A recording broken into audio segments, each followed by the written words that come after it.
चलिए आज एक नया चैप्टर हम लोग स्टार्ट करेंगे। प्रकरण 4 त्रिभुज के शीर्ष लंब तथा माध्यिका। चैप्टर का नाम है। 3 चैप्टर हम पहले कर चुके हैं। इसमें कृति देखिए, एक कृति हम करने जा रहे हैं। ये कृति ऐसी कृति है जो हम पहले कर चुके हैं। इसके पहले जो दूसरा चैप्टर था उसमें हमने किया था। एक बार फिर से मैं करा रहा हूँ, यहाँ पे एक चैप्टर में दिया गया इसलिए करा रहा हूँ, तो आपको ये रिवीजन भी हो जाएगा।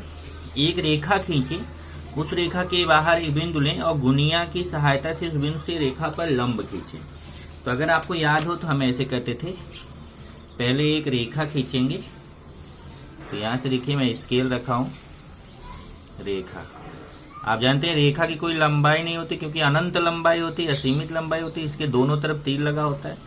इस रेखा को कुछ नाम देना चाहे दे दे, मान लो हमने इसको एल नाम दे दिया। अब इस पर हमें इसके बाहर एक बिंदु, रेखा के बाहर एक बिंदु लेना है। तो मान लेते हैं इसके बाहर हम एक बिंदु ले लेते हैं, कहीं पे भी। मान लिया हमने एक बिंदु ले लिया यहाँ पर, इसको मान लो पी नाम दे दिया। अब इससे हमें लंब खींचने हैं। तो कैसे लंब खींचेंगे, उसके लिए मैंने आपको तरीका बताया था कि एक बार ये दो गुनिया है, दोनों को सटा के रखना है।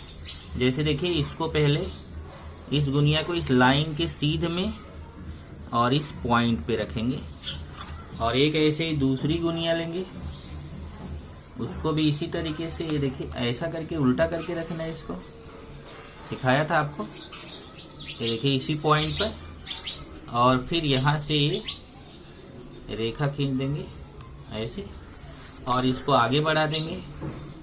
तो यही हो जाएगी इसके समांतर रेखा। ये ऑलरेडी मैं आपको सिखा चुका हूँ। मान लीजिए इसको नाम दे देते हैं एम, या कुछ भी नाम दे दो। तो यहाँ पे रेखा एल जो है रेखा एम के समांतर है। तो आप चाहे तो लिख सकते हो, आकृति में रेखा एल समांतर रेखा एम, ऐसे लिख सकते हो। आकृति में रेखा एल, ये समांतर का निशान होता है, ऐसे 2 लाइन, समांतर रेखा एम। मतलब एल और एम दोनों आपस में समांतर हैं। समांतर मतलब समझ आता है ना, इनके बीच की दूरी समान रहेगी। इनकी लंबाई समान नहीं, क्योंकि लंबाई तो अनंत है। इनके बीच की दूरी समान रहेगी। अब इसमें हम कुछ चीजें पढ़ने वाले हैं। जैसे देखिए, आज हम 2 चीजें इसमें, इस चैप्टर में 2 चीजें हम पढ़ने वाले हैं। एक हमारा है शीर्ष लंब क्या होता है। तो शीर्ष लंब देखिए क्या होता है। त्रिभुज के शीर्ष बिंदु से उसकी सम्मुख भुजा पर खींचे गए लंब रेखाखंड को उस त्रिभुज का शीर्ष लंब कहते हैं। मतलब शीर्ष बिंदु क्या होता है पता है। जैसे ये त्रिभुज एबीसी है, तो इसका एक शीर्ष बिंदु ए है, दूसरा शीर्ष बिंदु बी है, तीसरा शीर्ष बिंदु सी है। ऐसे 3 शीर्ष बिंदु है। और भुजाएं कौन सी, एक भुजा ए बी है, दूसरी भुजा बी सी है, तीसरी भुजा ए सी। ऐसा 3 भुजा है। तो 3 शीर्ष बिंदु है, 3 भुजा है। अब इससे जो सामने वाली भुजा पे लंब खींचते हैं उसको शीर्ष लंब बोलते हैं। जैसे यहाँ से देखिए, यहाँ बोला है त्रिभुज एबीसी में अगर हम बीसी को आधार लें तो एडी इसका शीर्ष लंब है। शीर्ष लंब की पहचान कैसे होगी कि ए बीसी का शीर्ष लंब एडी कैसे, बीसी भुजा है उसका सम्मुख शीर्ष बिंदु है, ए से जो लंब रेखा खींची रहेगी उसी को शीर्ष बिंदु बोलेंगे। कैसे पता चलेगा वो लंब है, यहाँ पे देखिए 90 अंश का निशान बना रहेगा, तो वो लंब है। अब एक त्रिभुज में 3 शीर्ष लंब खींच सकते हैं। देखिए, एक बीसी भुजा पे खींच सकते हैं शीर्ष लंब एडी, एक एसी भुजा पे खींच सकते हैं शीर्ष लंब बीई, और एक जो है खींच सकते हैं एबी भुजा पे शीर्ष लंब सीएफ। तो कितने शीर्ष लंब खींच सकते हैं। प्रत्येक त्रिभुज में 3 शीर्ष लंब होते हैं, और ये तीनों शीर्ष लंब संगामी होते हैं। संगामी का क्या मतलब होता है कि एडी, एक शीर्ष लंब एडी हो गया, दूसरा शीर्ष लंब बीई हो गया, तीसरा शीर्ष लंब सीएफ हो गया, तीनों एक ही बिंदु से होके जाते हैं। इसको बोला जाता है संगामी। संगामी मतलब साथ साथ गमन करना, मतलब साथ साथ जाना। तीनों एक ही बिंदु से होके जाते हैं। जिस बिंदु से होके जाते हैं उसका नाम रखते हैं हम, उसको लंब केंद्र बोलते हैं।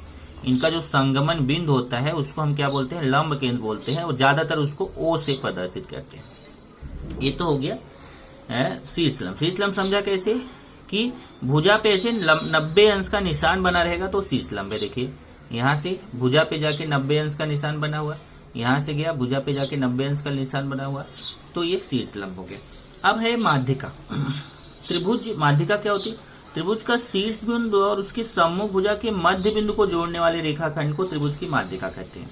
मतलब माध्यिका में कैसे है कि जैसे ये भुजा बीसी है, जैसे त्रिभुज एबीसी है ना, तो त्रिभुज एबीसी का भुजा बीसी का मध्य बिंदु ले लिया। मध्य मतलब ठीक बीच का बिंदु। यहाँ देखो, ये ठीक बीच बिंदु होना जरूरी नहीं है, लेकिन यहाँ पे एकदम ठीक बीच में बिंदु लेना है, मध्य बिंदु। इसीलिए देखिए यहाँ पे समान निशान बनाया गया। देखिए जिधर जो निशान एक लाइन से इधर कट किया, एक लाइन से इधर, इसका मतलब बीडी और डीसी दोनों आपस में समान है। तो डी मध्य बिंदु हो गया। उसको सम्मुख शीर्ष बिंदु ए से मिला दिया तो एडी हो गई माध्यिका। ऐसे ही अगर हम ये देखिए भुजा एसी है, भुजा एसी का मध्य बिंदु ले लिया ई, भुजा एसी का मध्य बिंदु ई ले लिया। अब ई को देखेंगे तो ए बराबर है ईसी के, क्यों? क्योंकि दो लाइन से इधर भी कट किया, दो लाइन से इधर भी कट किया, मतलब समान निशान बनाया गया है। इससे समझ में आ रहा है कि ए और ईसी दोनों समान है, अतः ई जो है मध्य बिंदु है। जब ई मध्य बिंदु है तो ये बी को मिला दिया, तो जब भुजा के मध्य बिंदु को सम्मुख शीर्ष बिंदु से मिला दिया तो बी को बोलेंगे माध्यिका। इसी तरीके से तीसरी भुजा ए बी है, ए बी का मध्य बिंदु क्या है? एफ, ए बी का मध्य बिंदु एफ ले लिया और इसको मध्य बिंदु ले लिया। ये देखिए जितना ए एफ है उतना ही बी एफ है, दोनों आपस में समान है। तो जो दोनों आपस में समान है कैसे? तीन लाइन से इधर कट किया, तीन लाइन से इधर, मतलब समान निशान बनाया गया। इसे समझ में आ रहा है ए एफ और बी एफ दोनों समान है। तो ए इस एफ जो मध्य बिंदु है, एफ मध्य बिंदु है, इसको सी से मिला देंगे तो सी एफ को बोलेंगे माध्यिका। एक माध्यिका एडी है, दूसरी माध्यिका बीई है, तीसरा माध्यिका सी एफ है। तीनों माध्यिकाएं जाकर के एक ही बिंदु पे प्रतिच्छेदित करती हैं। ये इसका मतलब वही यहाँ पे समझाया गया कि प्रत्येक त्रिभुज में तीन माध्यिकाएं होती हैं तथा ये तीनों माध्यिकाएं संगामी होती हैं। इनके संगमन बिंदु को केंद्रक कहते हैं। संगामी मतलब एक ही बिंदु से होकर जाती है और इनके संगमन बिंदु को क्या बोलते हैं? केंद्रक कहते हैं। बिंदु जी पर प्रत्येक माध्यिका 2:1 के अनुपात में विभाजित होती है। देखिए यहाँ पे क्या है कि ये जी पे जाकर के काटती है तो इस पे जो अनुपात होता है ना, ये 2:1 होता है। मतलब जैसे देखिए एक भाग इसका 2 अनुपात होता है तो 1/1 अनुपात। जैसे एजी और जीडी का अनुपात होगा 2:1, ऐसे ही सीजी और जीएफ का अनुपात होगा 2:1। आपको दिख भी रहा होगा, ऊपर वाला भाग थोड़ा बड़ा है, नीचे वाला थोड़ा छोटा। ये देखिए सीजी वाला भाग थोड़ा बड़ा है, जीएफ वाला छोटा है। इसी तरीके से बीजी वाला भाग बड़ा है, जी वाला भाग छोटा है। तो ये बीजी अनुपात जी भी कितना होता है? 2:1। तो माध्यिकाएं हमेशा 2:1, 2:1, 2:1 के अनुपात में विभाजित होती हैं। अब कुछ बेसिक है, जरा देख लीजिए आपके लिए, जो आप पीछे क्लास में पढ़ चुके हैं। याद रखिए जिस त्रिभुज का प्रत्येक कोण न्यून कोण होता है, न्यून कोण मतलब 90 अंश से कम होता है, उसे हम न्यून कोण त्रिभुज कहते हैं। मतलब तीनों के तीनों कोण 90 अंश से कम होने चाहिए। जिस त्रिभुज का एक कोण समकोण हो अर्थात 90 अंश के बराबर होता है उसे समकोण त्रिभुज कहते हैं। मतलब 3 कोण होता है, उसमें एक कोण जो है 90 अंश के बराबर होना चाहिए। तीसरा है जिस त्रिभुज का एक कोण अधिक कोण होता है अर्थात 90 अंश से अधिक होता है, उस त्रिभुज को अधिक कोण कहते हैं। मतलब 3 कोण होता है, 3 में एक कोण अगर 90 अंश से अधिक है तो वो त्रिभुज अधिक कोण त्रिभुज कहा जाएगा। जिस त्रिभुज की तीनों भुजाएं समान होती हैं उसे समबाहु त्रिभुज कहते हैं। अगर त्रिभुज की तीनों भुजाएं समान है तो उसे समबाहु त्रिभुज कहेंगे। और अगर त्रिभुज की 2 भुजाएं समान है तो उसे समद्विबाहु त्रिभुज कहेंगे। और अगर त्रिभुज की तीनों भुजाएं असमान है, असमान का मतलब क्या हुआ? तीनों भुजाएं समान नहीं है, तो उसे विषमबाहु त्रिभुज कहते हैं। अब इसमें देखिए जो समकोण त्रिभुज होता है उसका लंब केंद्र हमेशा समकोण बनाने वाले शीर्ष बिंदु पे होता है। अधिक कोण त्रिभुज का लंब केंद्र त्रिभुज के बाह्य भाग में होता है और न्यून कोण त्रिभुज का लंब केंद्र त्रिभुज के अंतः भाग में होता है। इसको अभी डायग्राम बना के हम लोग सीखेंगे कि कैसे समकोण त्रिभुज का जो शीर्ष बिंदु होता है, जहां समकोण बनता है वहीं पे होता है। अधिक कोण त्रिभुज का लंब केंद्र जो रहेगा बाहर रहेगा त्रिभुज के, और न्यून कोण त्रिभुज का लंब केंद्र अंदर रहता है। अब इसमें एक कृति है, देखिए पहली कृति है, कोई भी एक समकोण त्रिभुज बनाकर उसके सभी शीर्ष लंब खींचे, वह कौन से बिंदु पर प्रतिच्छेदित करते हैं उसे लिखिए।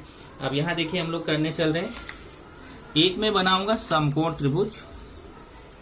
कैसे बनाएंगे समकोण त्रिभुज? ध्यान से देखिए। ये हमने एक रेखाखंड खींच लिया, कितने भी सेंटीमीटर का, इसको कुछ नाम दे दिया, मान लो हमने इसको BC नाम दे दिया। अब हमें समकोण त्रिभुज बनाना है तो हमें 90 अंश का कोण बनाना पड़ेगा, कहीं पे चाहे B पे बनाए चाहे C पे। मान लो हम B पे 90 अंश का कोण बना देते हैं। तो 90 अंश का कोण बनाना आप जानते हो, ये देखिए पॉइंट इस पे रहेगा बिंदु पर, और ये लाइन के ऊपर लाइन होनी चाहिए, और यहाँ 90 पे निशान बना देंगे। ये 90 पे निशान बना दिया। अब मेरे पास जगह यहाँ कम है तो मैं पूरा ऊपर तक नहीं जाऊंगा, थोड़ा नीचे तक ही, हमें यहाँ देखिए यहाँ तक ही खींच दिया। ये हमारा 90 अंश का कोण बन गया। अब इसको मैं यहाँ पे नाम दे दिया A, और फिर इस AC को मैं मिला दूंगा। ये हमारा बन गया समकोण त्रिभुज। देखिए एक कोण 90 अंश है, बाकी दो कोण 90 अंश से कम है। जिस त्रिभुज का एक कोण 90 अंश होता है उसे हम समकोण त्रिभुज कहते हैं। अब इसमें हमें क्या खींचना है, हमें लंब केंद्र खींचना है। तो कैसे खींचेंगे, देखिए ये देखिए, ये पहले तीनों भुजा का लंब केंद्र खींचना है, बीसी का खींचना है, एबी का खींचना है, एसी का खींचना है। तो कैसे खींचेंगे, देखिए अगर मैं चलिए सबसे पहले एबी का लंब केंद्र खींचता हूं, तो एबी पर ये देखिए ऐसे रखूंगा, ये वाला लेता हूं, ये देखिए एबी का लंब केंद्र। देखिए कैसे रखेंगे, लंब केंद्र कैसे खींचेंगे पता है, एबी पे एक इसकी भुजा रखिए 90 अंश की, और दूसरा 90 अंश वाला ये जो लाइन है ये इस एसी पे पड़ना है, बीसी पे पड़ना चाहिए। देखिए ऐसे, ये ऐसे। तो आप देखोगे ना कि एबी का लंब केंद्र सीबी है। एबी पे बिंदु सी से जो खींचेंगे लंब ना, तो ये सीबी ही रहेगा, मतलब हमें खींचने की जरूरत नहीं है। यही जो सीबी भुजा है वही इस पे लंब है, और आप देख भी सकते हैं यहाँ देखिए 90 अंश का निशान बना हुआ है। इसी तरीके से हम बीसी भुजा का खींचने चल रहे हैं। अब बीसी भुजा का खींचेंगे, चलिए बीसी का खींचते हैं। देखिए मैं बीसी का खींचने चल रहा हूँ। ये बीसी पे देखिए लाइन के ऊपर लाइन, और ये इस पे ए पे। तो ए भी जब आप देखेंगे ना, ये थोड़ा सा मेरा टेढ़ा दिख रहा है, लेकिन आप जब देखोगे ना तो बराबर आएगा। यहाँ पे देखिए ऐसे लाइन, ये एक लाइन नीचे वाले पे और एक समकोण पे जाके यहाँ ए पे पॉइंट दिखना चाहिए। तो यहाँ से देखिए एक ऐसा लाइन खींचेंगे तो वो लाइन वही रहेगी ए बी। इसका मतलब भुजा ए बी का शीर्ष लंब सी बी है और भुजा सी बी का शीर्ष लंब ए बी है। अब भुजा ए सी का मैं खींचने चल रहा हूँ। ये देखिए ए सी का खींचूंगा, ये भुजा ए सी का कैसे, देखिए जरा, इसको ऐसे रहने देता हूँ, नहीं तो आप बोलोगे सर उल्टा कैसे समझ में आएगा। ये देखिए यहाँ पे है एक, इस पे 90 पे एक, देखिए ऐसे, ध्यान से देखिए, एक तो ये लाइन के ऊपर ऐसे, और ये जो समकोण वाला है पॉइंट, इस पॉइंट पे सीध में आना चाहिए। देख लीजिए ध्यान से कैसे, ये लाइन के सीध में, ये सीध में लाइन के, और ये बी पे आना चाहिए दूसरा वाला, ये देखिए बी पे, और यहां से ऐसे खींच देंगे। ये हमारा हो गया बी, मान लो डी नाम दे दिया, मतलब बी डी। एसी का शीर्ष लंब हो गया बी डी। तो तीनों शीर्ष लंब हमने खींच दिए, दो तो पहले से ही खींचा हुआ है। ए बी का शीर्ष लंब कौन है, सी बी। सी बी का शीर्ष लंब कौन है, ए बी। और एसी का शीर्ष लंब कौन है, बी डी। अब इसमें क्वेश्चन है कि कौन से बिंदु पर प्रतिच्छेदित करते हैं उसे लिखिए। अब देखिए ए बी का शीर्ष लंब बी पे काट रहा है, सी बी का शीर्ष लंब बी पे काट रहा है, और बी डी का शीर्ष लंब भी बी पे ही काट रहा है। तीनों एक ही बिंदु कहाँ से जा रहे हैं, बी पर जा रहे हैं। तो इसका मतलब आपको यहाँ पर लिखना है कि समकोण त्रिभुज के तीनों शीर्ष लंब कौन से बिंदु पर प्रतिच्छेदित करते हैं। तो आप लिखेंगे यहाँ तीनों शीर्ष लंब बिंदु बी पर प्रतिच्छेदित करते हैं। अतः क्या पता चल गया, ये देखिए जो यहाँ लिखा था समकोण त्रिभुज का लंब केंद्र समकोण बनाने वाले शीर्ष बिंदु पर होता है। अतः समकोण त्रिभुज का शीर्ष लंब समकोण बनाने वाले बिंदु, देखिए जहां समकोण बन रहा है उसी बिंदु पर होता है। ये हमारा हो गया एक। अगला कृति देखते हैं, अगला कृति अगले वीडियो में देखेंगे।